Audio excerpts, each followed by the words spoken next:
bit about the topic too.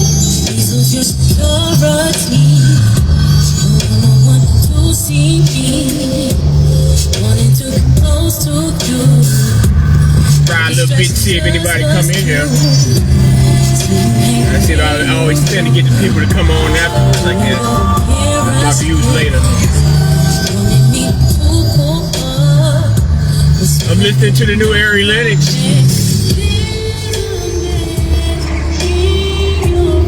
I kind of want to say it's some of her best work that I've heard, but I did like the EP that she had called Peak 4, you know, the 4 EP. Probably gonna be one of the last few beautiful warm days in Cook County, Illinois. So I said I better come on out and get a few sun rays in my face.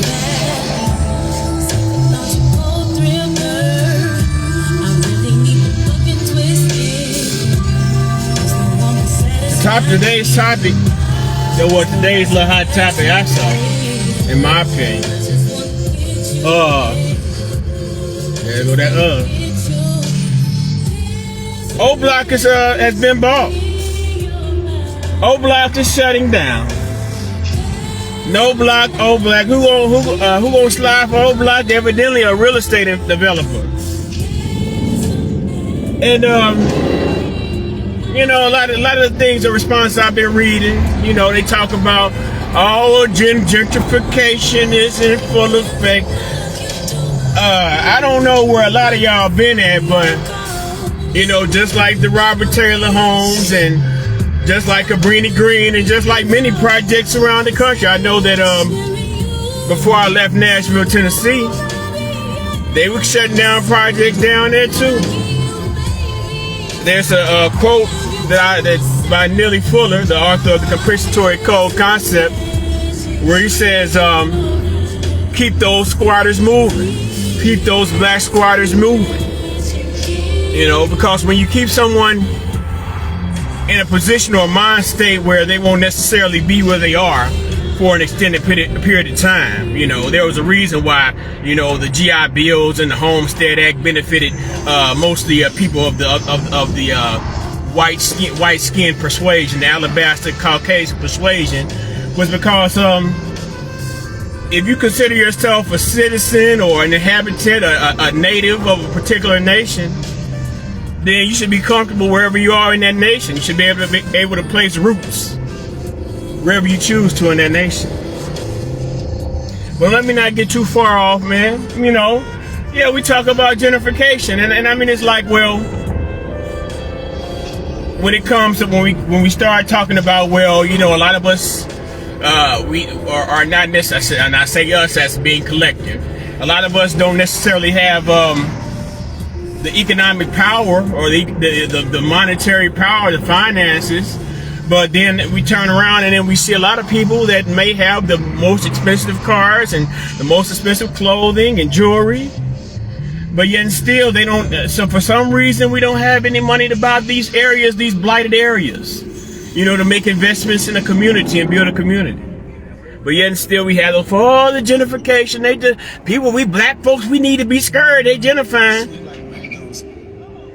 Nobody, that's another thing I was thinking about. I said, man, I don't know what kind of power that we think we gonna get, that we think that we have by having folks pity, you know, by trying to gain folks pity, you know, gain benefit from pity. Nobody cares about the nigga folk, man. Nobody cares about black people. We have no friends. Don't y'all say that shit all the time? Don't y'all people say that? John Henry Clark, we have no friends. So when bad things happen, we should expect bad things to happen. We live in a prison system known as the system of white supremacy, where those who are considered white are those who are up on the social royal caste, on the upper tier, while those who are considered black are the lower caste, or the serf or the peasant population. So now, you know, O Block is shutting down, and this really should be no surprise. This is from my understanding, the South Side Chicago. that old you know how that old adage where, you know, oh, you don't want to go around the south side, it's rough in the south side. That shit about dead.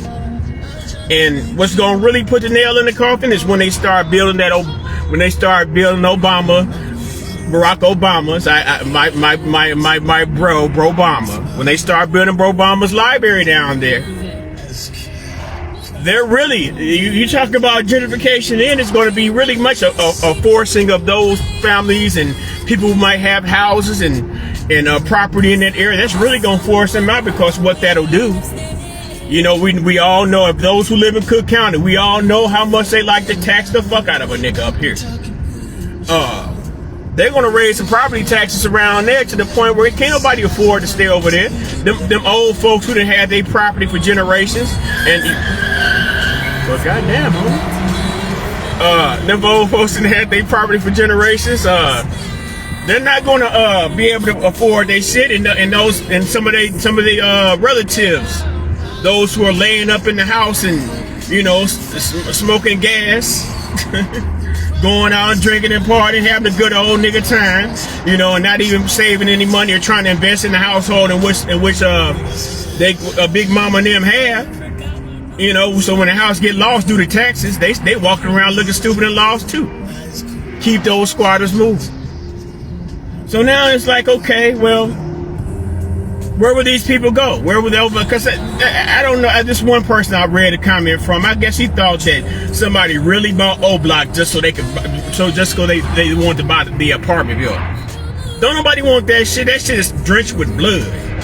And for one thing, I really wouldn't want it either, because more than likely it's cursed with spirits. So they gonna tear that shit down and build who knows what. You know, I mean, I guess when you think about it, you know, as those people who are classified as white, they'll build property on top of Indian, let's say Indian, an indigenous American natives grave site. So, you know, they don't necessarily give a fuck about how many niggas died over there. So, who gonna slide for O-Block? Ain't no more O-Block. Ain't no more. Ain't probably more than likely. I don't know if I don't even go over there. I don't know if the Von mural will be affected by this purchase of O-Block, but you know, y'all better take y'all pictures and all that now. You know, I get because you know, you look at it like this. Our misery is somewhat of an attraction. You know, when we have problems and circumstances and suffering, we're used as some type of spectacle. So. You know, go on over and visit O-Block while it's still standing. You know, can you escort, like, well, I think it was that basketball player, Steven Jackson. Go on over there and see if you can get you a pass to come visit O-Block. But O-Block gone, baby. O-Block been bought, and everybody hollering po mouth. Can't understand that, man. This sound about as bad as some of these niggas who up here crying because that rapper Rondo want to put his flag down. Why do we embrace dysfunction?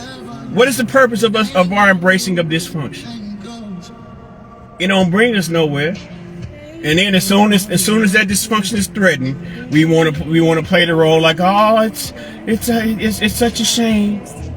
And then they won't play the role like it's a shame. You know, like, say for example, you might have someone who's sincerely concerned about the crime and situation and circumstances in their neighborhood, and they're on the floor. They might become someone who might call the police. Oh, but they call the police. Yeah, the police are the race soldiers, but the nigger folks, African American, the nigger folks, they not policing our neighborhoods. So what can we do about it? You know, we can't do nothing but call the white. Call Mr. Man. Call Mr. the White Man. You call Mr. the White Man for your education. What up there, Mr. Sales? I see you. They call Mr. the White Man for education. They call Mr. White Man when you need some place to stay. Them people over in O-Block, they wasn't paying full, a large amount of them wasn't paying full rent. They was on Section 8, so they called Mr. the White Man to get some money to help them pay their rent. They called Mr. the White Man to help them get some money for food.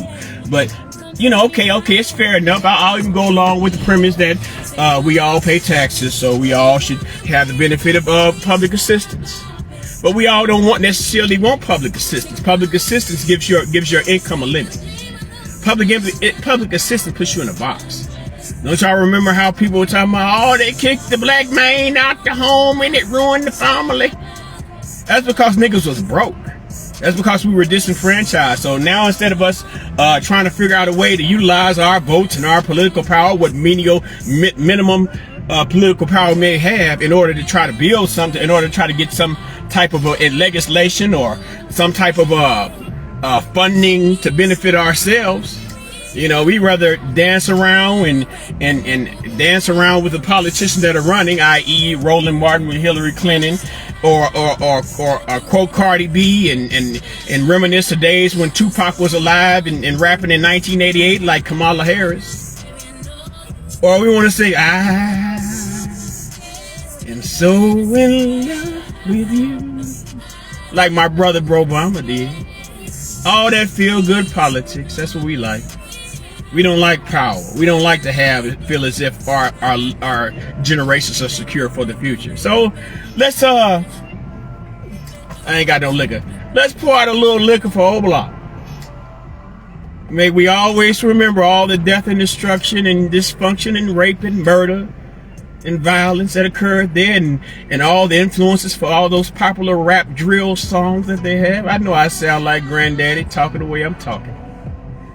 But playtime is over, man. We must be very serious. That's another quote from Nearly Full. We got to be very serious now. Because it ain't going to get no better. Resources they're gonna start playing game with the resources. Keep those squatters moving. They're gonna start moving more niggas around. Watch to see what I'm saying. But I've arrived at my destination. I just wanted to come on and chat while I was rolling, you know, to tickle the algorithm a bit. So with that being said, Mr. Sales, I appreciate you sliding through. I see Robin Church out there. Hey, that's my people, whether she know it or not. Because boy, she one of the first people to chime in on when I really started kicking these lives up. I see Brother Wilkerson out there. A good day to you, Brother Wilkerson. And I'm going to keep on playing this Ari Lennox. It's very good. I like it. So y'all have a great afternoon. I'll probably be back on my YouTube iteration. You know, if you haven't stopped by my YouTube page, it's called The Niger Room. I think I want to start another YouTube page because people act like they're ashamed of Niger. Because they got a page called Nigger Room. Niger means black. NGR, that's the ancient African Ethiopian definition meaning black. Negro, Niger, nigga, all those things to go together. Matter of fact, even better so, NGR, that was a divine epithet for God. But let me not get too far into blabbing. Peace and love. We just got some crooked money. Ain't no more crooked money on Oblock, yo. Peace.